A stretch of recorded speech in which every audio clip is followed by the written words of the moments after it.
Tuesday, the Warriors lost by 20 at home to the Thunder. Golden State now just 1-4 against the Thunder and Rockets this season. And Steve Kerr voiced his concern following the game.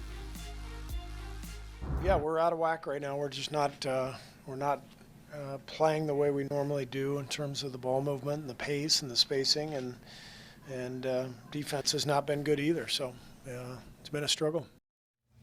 This is how we try to talk about the Warriors and maybe add a little adversity. Yeah. Okay, so past 8 days, they've lost to the Jazz by 30 on the road to the Nuggets. Does this concern you at all? It's All-Star next weekend? Yes, sir. It's pretty close. Yeah. Listen, I wish I could be in a position of going to my fourth finals, right? I mean, this right here is just, these guys, like he said, they're fried. I think with this team, I was looking for them last night to kind of flip that switch because what happened to this matchup back in, I think it was November, right before Thanksgiving, KC thumped these guys. And this possibly could be a second-round match. This could be a semifinals matchup right here. And I was looking for them to flip that switch. I know they hadn't been playing well, but a team that has two-time MVP, Kevin Durant, 4 All-Stars, I say that. I was looking for them to flip that switch against OKC, and they didn't. And they got thumped again last night. 2 games, 47 turnovers against this team. Is it reason to be concerned? No, I think they're looking for All-Star weekend. No need to concern. As we all know, you guys played on very good teams.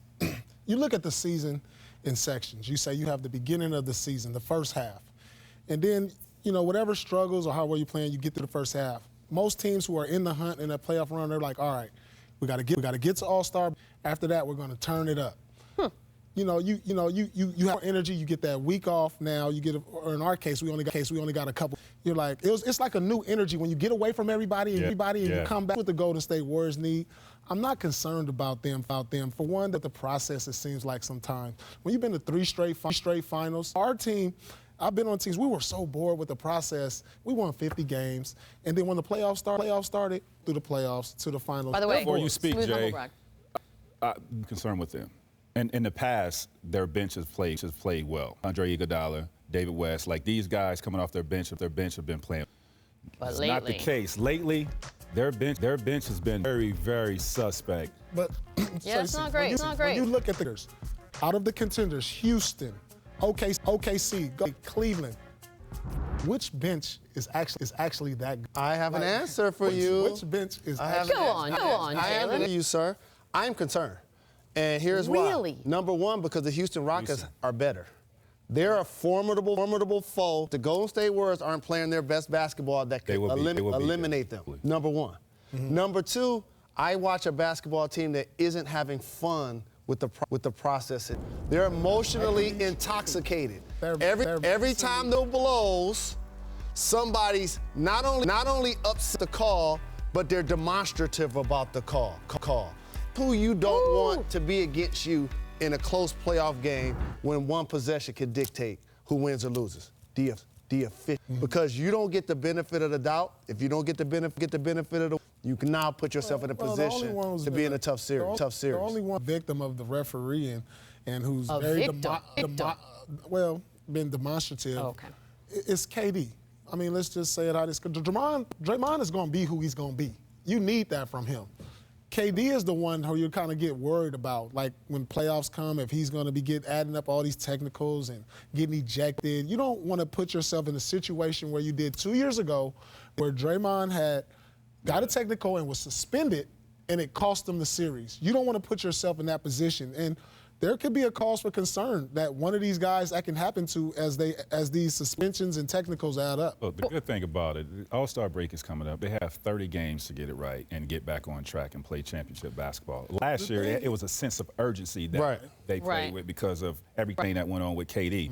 They don't have that this year, but they didn't have the competition that they have with the Houston Rockets. These guys are pretty damn good. Both of you guys alluded to something I want to touch. It's not just KD. Livingston's been suspended. Steph has thrown the mouthpiece. You mentioned KD as well. Also, their bench. When I'm watching them play, there are some people that they're asking to play quality minutes that I am still waiting to see. Like, when I see Nick Young at the end of the game, open for a 3, and Steph was on the wing, and he pump fakes and shoot an air ball, I'm like, wait a minute, he might actually be in a game in a conference finals. I have to see him perform in that moment. They're relying on him to play quality minutes, for example. The thing you have to ask yourself, before one more thing, Vito. Oh, no problem. Who can beat the Warriors 4 times out of 7? Can you tell him? We just said it, bro. Tell him. I mean, it's regular season. It's regular season. But when the chips are on the line, they've been to the finals 3 times. I think you underestimate how good the Rockets are. Maybe that's Rockets, true. I respect the Rockets. The Rockets will give them a hell of a challenge. So will OKC. It's not a cakewalk this year, but it's just tough for me to go against the guys this year, who You're have going to have to been wait, there. guys. You're going to have to wait. We got to see what happens. This could all be wrong.